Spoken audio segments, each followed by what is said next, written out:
나 박종호 씨는 노년이 평안히 지나갈 줄 알았는데 알고 보니 가장 쓰라린 교훈을 얻어야 할 단계였다. 부산에 있는 오래된 집에서 혼자 살고 있고 아이들이 멀리 가고 친구들도 점점 적어지고 있어요. 매일 아침 저는 차 한 잔을 타서 창문을 열고 이웃들의 웃음소리가 들렸던 작은 골목을 내다봅니다. 하지만 이제는 서둘렀던 차 소리와 낯선 얼굴만 남았다. 어느 날 먼 가족이 간병인을 고용했는데요. 부드러운 미소와 따뜻한 눈빛을 가진 젊은 여자 민서입니다. 처음에는 집에 낯선 사람이 있는 것을 좋아하지 않았다. 나는 외로움에 익숙해졌고 나만의 느린 생활 리듬에 익숙해졌다. 하지만 민서는 내가 전에 만났던 간병인들과는 달랐다. 그녀는 분수에 맞게 일할 뿐만 아니라 정말 나를 배려한다. 종호 씨, 오늘 날씨가 너무 좋은데 공원에 잠깐 갈까요? 그녀는 이른 아침 햇살처럼 맑은 목소리로 물었다. 나는 가볍게 눈살을 찌푸렸다. 내가 얼마나 오랫동안 편안하게 밖에 나가지 않았습니까? 병원에 가는 것도 아니고 생필품 사러 가는 것도 아니고 그냥 오후를 즐기는 것. 기억이 안 나요. 처음에는 거절했습니다. 하지만 민서는 낙담하지 않았다. 그녀는 매일 인내심을 가지고 나를 그녀의 오래된 커버에서 끌어내려고 한다. 점차 그녀의 존재가 내가 생각했던 것처럼 나를 괴롭히지 않는다는 것을 깨달았다. 그녀가 인생, 꿈, 에너지 넘치는 청춘에 대해 들려주는 사소한 이야기들은 내 마음을 따뜻하게 만든다. 알고 보니 노년은 기다림과 아쉬움만이 아니었다. 때로는 마음을 다시 여는 법을 배울 수 있는 기회이기도 하다. 처음에는 집에 낯선 사람이 있는 것을 잘 몰랐지만 민서는 매우 능숙했다. 그녀는 식사 준비를 도와주었고 약을 먹으라고 상기시켜 주었고 매일 저녁 앉아서 내가 지난 시절에 대해 이야기하는 것을 들었다. 나 같은 늙은이는 누군가 들어주기만 해도 마음이 놓인다. 아마도 노인에게 가장 부족한 것은 건강이나 돈이 아니라 진심으로 내 말을 들어주는 사람일 것이다. 나는 믿을 수 있는 사람을 찾았다고 생각하면서 점점 그녀를 좋아하게 되었다. 나는 그녀가 나를 손녀처럼 돌보는 것 외에 다른 의도를 가질 수 있다고 생각해 본 적이 없다. 그녀가 나에게 관심을 갖는 방식은 억지스럽지 않고 자연스럽다. 한밤중에 헛기침을 할 때마다 민서는 따뜻한 물 한 잔과 함께 안방 문 앞에 나타나 초조해하는 눈빛을 보냈다. 내가 오래된 사진을 보며 생각에 잠겨 있는 것을 보았을 때 그녀는 많은 질문을 하지 않고 내 외로움을 어느 정도 나누고 싶은 듯이 조용히 옆에 앉아 있었다. 어느 날 오후 민서는 내가 오랫동안 발을 딛지 못한 해변으로 가자고 했다. 부산은 긴 해변으로 유명하지만 몇 년째 작은 집만 맴돌고 있어 밖으로 나갈 이유가 없다. 그날 민서는 맨발로 바다의 서늘함을 느끼며 모래사장을 따라 걷도록 나를 부축했고 그녀의 손은 내가 다소 느린 걸음으로 걸을 때마다 부드럽게 나를 지탱했다. 바닷바람이 머리 위에 흰 머리카락들을 날려버렸고 나는 해변으로 밀려오는 파도를 하나하나 보았고 내 마음이 씻겨 나가는 것을 느꼈다. 할아버지, 바다 좋아하시죠? 민서가 갑자기 물었다. 나는 가볍게 고개를 끄덕였다. 젊었을 때 저는 바다에 돛을 올릴 작은 배를 갖는 꿈을 꿨지만 삶이 휩쓸고 저는 단지 일, 가족, 책임에 집착했고 실제로 제 자신을 위해 살아본 적이 없었습니다. 제가 좋아했던 것, 저를 흥분시켰던 것들이 점점 뒤처졌습니다. 바다에 더 많이 가지 그래요? 나는 싱긋 웃었다. 이 나이인데 왜 나와? 민서는 더 이상 아무 말도 하지 않고 살짝 미소만 지었다. 하지만 그녀의 눈빛에는 내가 표현할 수 없는 어떤 것이 있었다. 그 후 며칠 동안 나는 민서의 존재에 익숙해지기 시작했다. 나는 늙으면 고독하고 나 자신을 돌볼 것이라고 생각했지만 이 젊은 여자는 옆에 누군가가 있는 것이 반드시 나쁜 것은 아니라는 것을 깨닫게 했다. 그녀는 제가 스마트폰으로 손주들과 영상통화를 할 수 있도록 도와주셨고 밖에 너무 많이 나가지 않도록 인터넷으로 주문하는 방법을 알려주셨습니다. 그 작은 것들은 아무 가치도 없는 것처럼 보이지만 저처럼 혼자 사는 노인에게는 삶이 다소 지루하게 만듭니다. 어느새 아침마다 들려오는 민서의 발자국 소리를 기다리기 시작했다. 그 식사들은 더 이상 식사를 마치는 시간이 아니라 제가 몇 년 동안 놓친 것들에 대해 이야기하고 바깥 세상에 대한 이야기를 들을 수 있는 시간이 되었습니다. 어느 날 민서는 개인적인 일로 좀 더 일찍 일을 그만두고 싶다고 말했습니다. 나는 크게 생각하지 않고 고개를 끄덕여 동의했다. 그런데 우연히 골목길 끝에 있는 낯선 차에 그녀가 올라타는 것을 보았고 한 젊은 남자가 기다리고 있었다. 그들은 서로에게 무슨 말을 했고 차는 나에게 이상한 느낌을 남겼고 돌진했다. 저는 추리적인 노인은 아니지만 제 마음속에 어떤 것은 뭔가 잘못되었다고 말합니다. 나는 스스로에게 말했다. 아마도 내가 너무 많이 생각하는 것 같다. 하지만 일생을 가까이 보낸 사람의 영감은 이런 불안감을 쉽게 간과하지 않는다.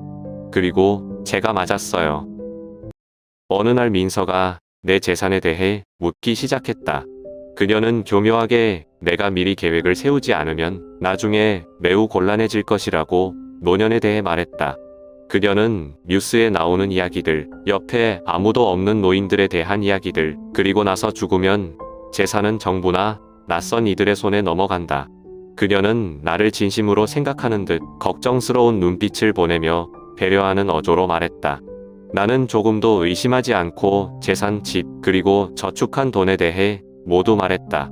나도 모른다며 웃어넘기더니 결국 누가 이 모든 것을 물려받을 것인가? 아이들은 멀리 있고 모든 사람은 각자의 삶이 있고 아무도 내 돈을 정말로 필요로 하지 않는다.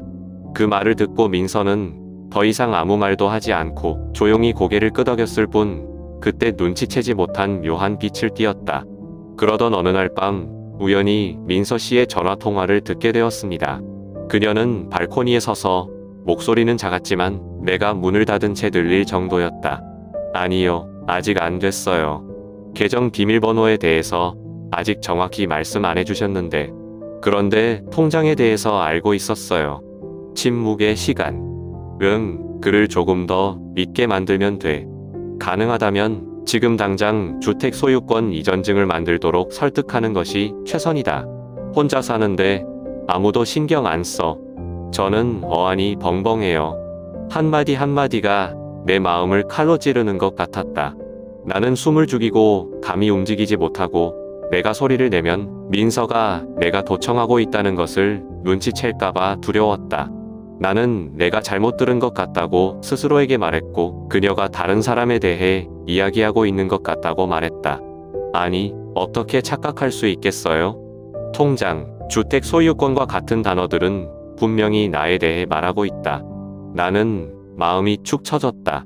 그녀가 직접 준비한 식사, 그녀가 산책을 도와주었던 시간, 옛 이야기를 들어주는 저녁 시간 등 갑자기 내 머릿속에 떠올랐습니다. 그 모든 것이 사실입니까? 아니면 단지 교묘한 연극입니까? 나는 너무 주관적이고 사람을 너무 믿었다. 이제서야 나는 그녀의 눈에는 내가 늙은 먹이 감일 뿐이라는 것을 깨달았다. 좀 더 자세히 관찰하기 시작했습니다. 나는 민서가 점점 더 미래 이야기를 꺼내고 있다는 것을 깨달았지만 진심으로 배려하는 사람이 아니라 마치 내 마음에 근심을 심어주는 것처럼 보였다. 그녀는 노인 질병이 언제든지 닥칠 수 있다는 것과 아무도 돌보지 않아 요양원에서 외롭게 살아야 하는 노인들에 대해 이야기했다. 그녀는 무섭도록 상냥하게 마치 내가 나를 도울 수 있는 유일한 사람이라고 믿기를 바라는 것처럼 말했다. 저는 또한 제가 통장을 꺼내 볼 때마다 그녀의 눈빛이 무언가의 계산을 하는 것처럼 빠르게 숫자들을 스쳐간다는 것을 알아챘습니다. 그녀는 또한 내가 문서를 재정비하고 내 법적 문서를 검토하는 것을 적극적으로 도와주기 시작했고 나중에 무슨 일이 생기면 내가 크게 걱정하지 않아도 되도록 사전 위임장을 작성하도록 도와달라고 요청하기까지 했다. 저는 모른 척 했어요. 나는 민서가 내가 무슨 일이 일어나고 있는지 전혀 모르는 순진한 노인이라고 믿게 하면서 여전히 웃는다. 하지만 마음속으로 계획이 수립되기 시작했습니다. 나는 너무 늦기 전에 이 함정에서 벗어날 방법을 찾아야 한다. 어느 날 오후 그녀가 물건을 사러 나갔을 때 나는 민서가 묵묵히 방을 확인했다. 손바닥이 땀으로 젖어 있는 그런 은밀한 일은 난생 처음이었다. 하지만 저는 일이 진행되는 것을 지켜볼 수 없다는 것을 알았습니다. 책상 서랍에서 서류 뭉치와 개인 소지품 사이에서 나는 작은 공책을 발견했다. 열었을 때 나는 어안이 벙벙했다. 안에는 그녀가 돌보던 노인들의 목록과 그들의 재산에 대한 상세한 메모가 들어 있었다. 각각의 이름 외에도 숫자가 있습니다. 저축한 돈일 수도 있고 집값일 수도 있고 송금된 돈일 수도 있습니다. 몇몇 이름에는 물음표가 붙어 있었다. 무슨 뜻인지는 모르겠지만 한 가지 확실한 것은 저 혼자만 노린 것은 아니라는 것입니다. 페이지를 넘길 때 내 손이 떨렸다. 여러 장의 사진을 보고 다양한 노인들을 찍었습니다. 대부분 저처럼 혼자 살고 있는 사람들이었습니다. 예금 통장과 주택 서류를 찍은 사진 몇 장.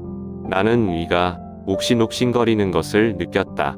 나는 즉시 은퇴한 경찰인 김영수라는 옛 친구에게 전화를 걸었다. 우리는 젊었을 때 친했지만 수년 동안 간헐적으로만 연락했습니다. 제가 전화를 걸었을 때 그는 바로 전화를 받았습니다. 아마 제가 지금 그를 찾아갔기 때문에 놀랐을 겁니다. 영수 씨, 부탁이 있어요. 심각했어요. 저는 모든 것을 이야기합니다. 처음에 그는 말을 끊지 않고 조용히 들었다. 내가 노트를 언급하자 그의 목소리는 더욱 긴장되었다. 그것 그대로 유지하세요. 더 이상 손대지 마세요. 제가 조사해 볼게요. 이틀 후 영수가 다시 전화를 걸었다. 그 말이 맞아요, 종호 씨. 그녀는 만만치 않아. 그는 민서의 기록을 찾았습니다. 혹은 적어도 그녀가 사용했던 신원들 중 하나를요. 그녀의 본명은 민서가 아닐 수도 있다. 그녀는 여러 연로한 가정을 위해 일했었고 한 가지 공통점이 있었다. 떠난 후 어떤 사람들은 상당한 돈을 잃었고 어떤 사람들은 집을 팔기까지 했다. 그러나 그들은 노쇠하고 일부는 자녀가 없고 일부는 증거가 충분하지 않기 때문에 아무도 문제를 일으키지 않습니다. 나는 가슴이 두근거렸다. 단지 자신의 외로움 때문에 낯선 사람을 믿는 것은 내가 너무 어리석었다. 그러나 나는 그녀가 계속하도록 내버려 둘 수 없었다. 영수와 만나서 상의하기로 했어요. 민서가 의심하지 않게 조심하라고 하셨어요. 내가 눈치챘다는 것만 알면 그녀는 흔적도 없이 바로 사라질 수 있다. 나는 고개를 끄덕였다. 나는 그녀가 그렇게 쉽게 빠져나가게 놔두지 않을 것이다. 영수의 도움으로 함정을 만들었다. 민서를 완전히 믿는 척하면서 평소보다 더 약한 채까지 했다. 노후에 대한 걱정, 재산에 대해 어떻게 해야 할지 몰라 한탄하다가 머뭇거리면서 그녀가 오를 것 같다고 말했다. 나중에 걱정하지 않도록 빨리 양도하는 게 좋을 것 같다고 말했다. 그 말을 들은 민서는 순간적으로 흥분한 눈빛을 보냈지만 침착함을 유지하려고 애썼다. 그녀는 내 어깨에 부드럽게 손을 얹고 관심 있는 목소리로 말했다. 안심하세요. 저는 단지 당신을 돕고 싶을 뿐이에요. 할아버지가 나를 믿는다면 나는 할아버지의 절차를 도울 수 있다. 아주 간단하다.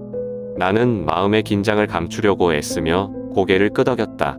계획대로 민서에게 작은 카페에 가서 서류 마무리를 하자고 약속했어요. 나는 그녀에게 빠른 수속을 도와줄 수 있는 내 단골 변호사를 만나고 싶다고 말했다. 그녀가 서류를 집자마자 경찰이 들이닥쳤다. 민서는 아연실색했다. 그녀는 저를 쳐다보았고 자신을 향해 다가오는 경찰들을 쳐다보았습니다. 그 순간 내가 믿었던 상냥함과 관심이 완전히 사라졌다. 그녀의 눈빛은 마치 탈출 방법을 찾는 것처럼 차갑고 계산적이었다. 그러나 이번에는 그녀가 탈출할 수 없었다. 경찰은 수첩과 관련 서류를 압수했다. 민서를 기소하기에 충분한 증거들이 저뿐만 아니라 다른 많은 희생자들에게도 있습니다. 수갑이 채워졌을 때 그녀는 옅은 미소를 지으며 나를 돌아보았다. 저는 당신이 다른 사람들과 다르다고 생각했어요. 하지만 알고 보니 그는 겁에 질린 노인일 뿐이었다. 저는 조용해요. 나는 화나지도 않고 만족스럽지도 않다. 다만 마음속에 공허한 기운이 감돌고 있을 뿐이다. 그 일이 있은 후 한 가지를 배웠습니다. 노년은 두렵지 않고 두려운 것은 외로움이 이성을 가리는 것입니다. 저는 누군가 곁에 있어야 한다고 생각했고 대화를 나누고 의지할 사람이 필요하다고 생각했습니다. 하지만 제게 정말 필요한 것은 제 자신을 보호하기 위한 정신입니다. 나는 여전히 부산에 있는 오래된 집에서 혼자 살고 있다. 매일 아침 나는 여전히 차 한 잔을 타서 작은 골목이 내다보이는 창문을 연다. 바깥 세상은 여전히 시끄럽고 서로를 급히 스쳐가는 사람들로 가득 차 있다. 하지만 더 이상 그렇게 낯설지 않습니다. 나는 외로움이 두려웠던 적이 있었다. 하지만 이제 저는 거짓된 동반자보다 더 소중한 외로움이 있다는 것을 이해합니다. 당신은 외로움 때문에 누군가를 믿어본 적이 있나요? 여러분이 누군가에게 마음을 열고 그들이 정말로 관심이 있다고 생각하고 그들이 원하는 것은 감정이 아니라 다른 것이라는 것을 깨달은 적이 있나요? 저는 누군가 제 말을 들어주는 것이 행운이라고 곁에 있어줄 사람이 필요하다고 믿었습니다. 하지만 결국 저는 외로움이 두렵지 않다는 것을 깨달았습니다. 가장 무서운 것은 믿음을 잘못된 곳에 두는 것입니다. 만약 당신이 비슷한 것을 경험한 적이 있다면 당신의 이야기를 나누세요.